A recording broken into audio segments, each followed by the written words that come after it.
Welcome. My name is Brad Siff. I'm the founder and president of BioWave. I'd like to welcome you to our 17th webinar. I'm very pleased to introduce our guest lecturer this month, John Kasik, who's the Senior Associate AD of Sports Medicine at the University of South Carolina. And John will be talking about effective use of BioWave in the athletic training room. I would just like to remind you that at the end of the presentation, we will have a live Q&A session with John and myself. And you can submit your questions via the Q&A tab in the center bottom of your screen. So without further ado, I'd like to introduce you to John. Hey, Brad, thank you for having me on. I really appreciate BioWave inviting me to do this. Brad and I go back a ways, and I think that this is a phenomenal modality that we use, constantly in our athlete training rooms across the University of South Carolina. So what I'm going to talk about today is the effective use of the BioWave in the athletic training room. Now, I've been an athlete trainer for over 40 years, spent 22 years in the National Football League. For the last 16 years, I've been at South Carolina as the director of sports medicine and senior AD for sports medicine. So again, we've got a lot of experience with different modalities, and BioWave has been really important in what we do to get our student athletes back on the field as safely and as quickly as possible. So let me just go ahead and we'll get started on this. There's a quick background on me. We won't spend a whole lot of time on that because that's not really important. So we'll talk about our treatment philosophy at the University of South Carolina, okay? We use modalities like BioWave and other modalities as a way to reduce pain, reduce inflammation, reduce swelling, so that we can get our student athletes back to exercising and strengthening, because that's really what gets you back on the field as quickly as possible. Now, is there a time when you can't do a lot of exercises? Sure. But these modalities in general, that's what we use them for, okay? We're not going to try to put a modality on somebody and just walk away and let them be hooked up to a modality.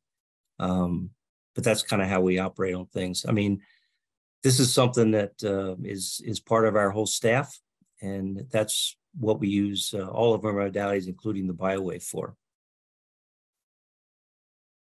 Our protocol for using the BioWave, which is a high-frequency peripheral nerve stimulation, okay? And you can kind of read it here. But the BioWave is used to reduce the guarding effects associated with pain. So what we're trying to do is we're trying to reduce that pain so we can work through greater ranges of motion, work through strengthening through greater ranges of motion, and be able to, like I said before, get back to strengthening and full range of motion of an injury.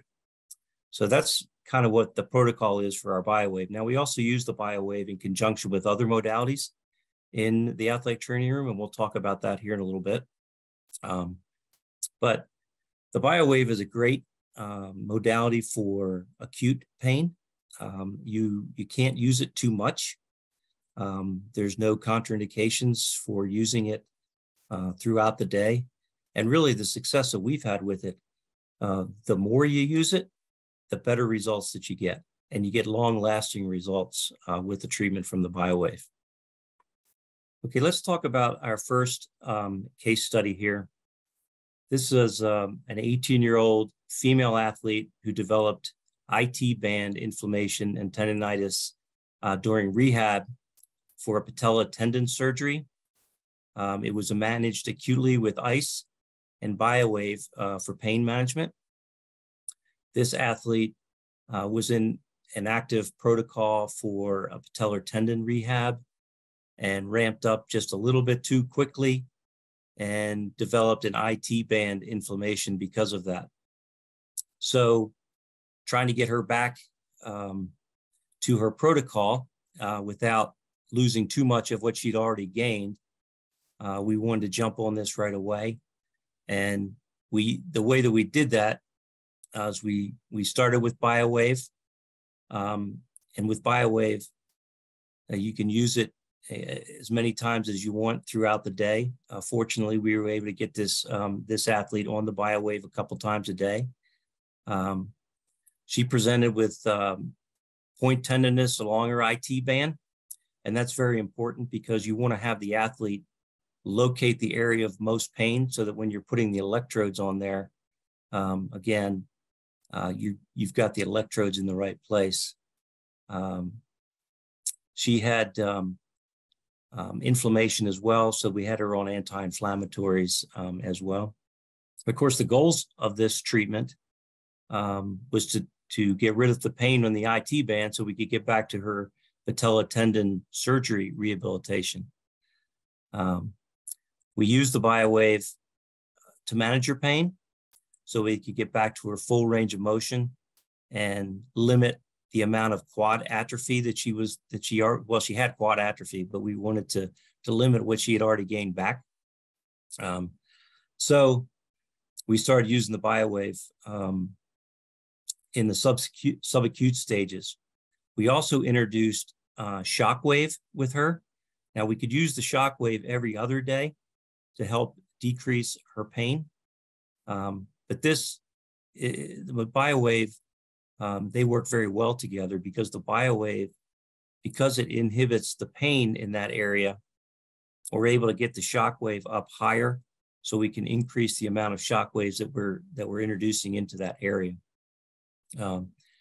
Again, electrode placement is very important on where you're putting the BioWave, and she did very well to get back for her normal protocol and rehab with her patella tendon. All right, let's talk about case study number 2. This was a 29-year-old staff member who developed elbow epicondylitis from doing yard work. Now, typically, we try not to do a lot of treatment on our staff because we're busy enough with the student athletes. So we managed this acutely with ice and ibuprofen for pain management for about 10 days. She had some improvement, but not very much. So she was able to come into the athletic training room during her lunch hours, and we were able to get the BioWave on her. Unfortunately, we're only able to really do it once a day. Not really able to let her take a unit home with her.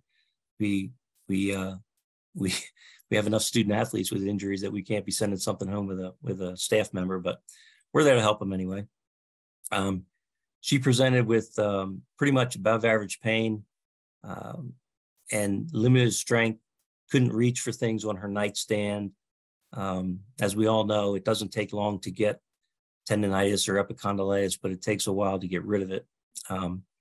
So her weakness was the other thing that we wanted to try to stop as quickly as we could. So the best thing with that is to get rid of that pain and inflammation. And that was our goal in this treatment. So she was able to come in and use the BioWave, like I said, during her lunch hour. We also were using some ice with her at night, introduced stretching, the forearm extensors for her, and some other massage and some Graston type techniques with her as well.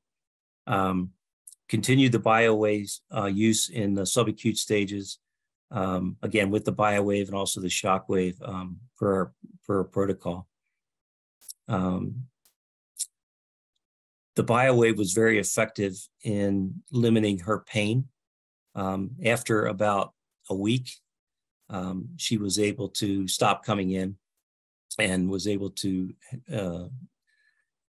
have a regular daily living without very much pain, and haven't seen her since for this condition. Our third case study is a patellar tendonitis. I know we see a lot of these in the athletic training room, especially at the beginning of the year when kids are coming back from summer and we start ramping up.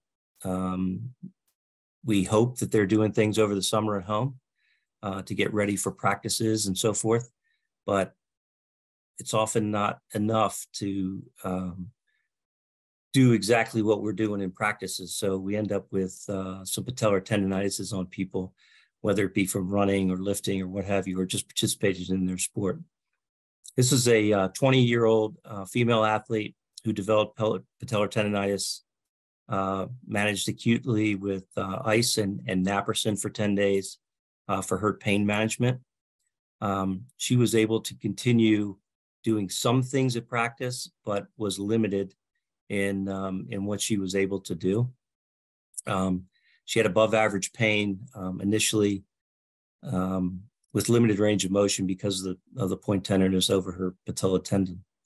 Our goals in this was obviously to decrease the pain over her patella tendon so she could get back and run and jump and do the things that she was supposed to do in her sport.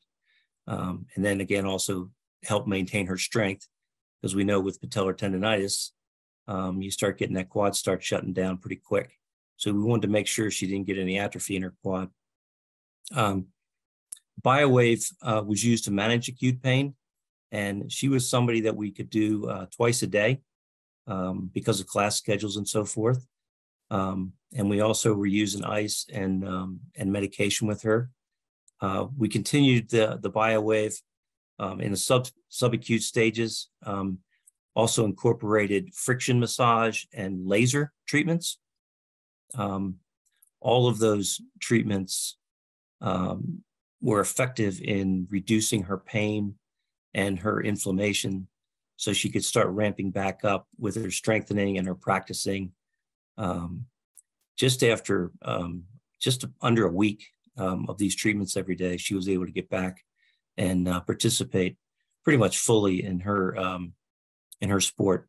I think it's important to note that when you're placing the electrodes of the BioWave on the acute area, we always let the actual athlete use a finger to point to the area that hurts them the most, so that we're locating that electrode right over the area that has the most tenderness.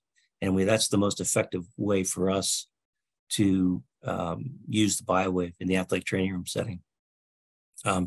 This athlete was able to continue with her rehab without really any atrophy of her quad, and get back and doing her lifts and participating fully in her sport without too much issue. So really, in summary, the BioWave is an integral part of what we do in the athletic training room at South Carolina.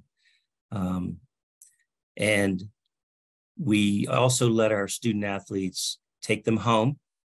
I'm not always a huge fan of that, but we have to. And then we also travel with those units, because the units are very travel friendly. And we're able to let our teams travel with the unit, especially some of our smaller teams are able to take a unit or two on the road, especially when they're going to be gone for a couple of days.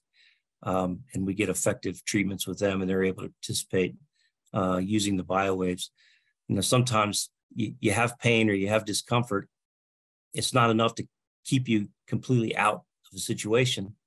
So we're there to get them to the point where they can continue to practice or participate in contests as effectively as possible and work on their pain and so forth when they're on the road. One of the other things that we don't have a slide on this, but I know Brad has developed some sleeves that have the BioWave to be able to attach to that. And we have used those with our athletes. That's a really good way to send the unit home with your athlete, because then you make sure that the electrodes are going in the right place. So you can kind of control that. When they put the sleeve on, the electrode is going to be in the same spot all the time. So it's a very effective way to send the unit home with an athlete, or to even travel with it. If they're on the bus, that sleeve is very effective for our student athletes. So, and again, It's a great modality in conjunction with other modalities. We don't like to do the shotgun approach where we're using a whole ton of stuff on people, because then you really never know what's working. So when you want to go back to something, you're not exactly sure what was giving you the progress. So try to limit the amount of modalities you're using. If something's not effective, then you switch things up. But for the most part, the BioWave has been very effective with our student athletes.